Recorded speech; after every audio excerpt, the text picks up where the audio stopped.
ആണോ? എല്ലാ പണിയും കത്തിക്കിടക്കാം. എല്ലാം AC ഒക്കെ ബ്ലോവർ മാത്രമേ വർക്ക് ചെയ്യുള്ളൂ, തണുപ്പൊന്നുമില്ല. ABS ട്രാക്ഷന് ഷെയറിങ് കുറച്ച് ഹാർഡാണ്.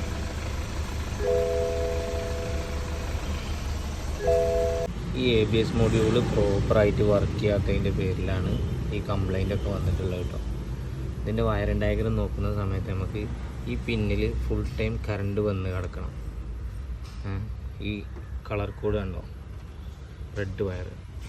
ഇതിൻ്റെ ഈ കപ്ലറിൽ ഈ 45ാമത്തെ പിന്ന് കണ്ടോ, ഈ പിന്നിൽ നമ്മൾ ചെക്ക് ചെയ്യുന്ന സമയത്ത് കണക്ഷൻ ഉണ്ട്, ഒരു കംപ്ലൈൻ്റ് ഇല്ല. പക്ഷേ ഇതാണ് ഇത് മെല്ലെ ഇങ്ങനെ എടുത്തു കഴിഞ്ഞാൽ ഉള്ളിൽ പൊട്ടിക്കിടക്കുകയാണ്. നമ്മളെങ്ങനെ ചെക്ക് ചെയ്താലും കംപ്ലൈൻ്റ് ഇല്ല.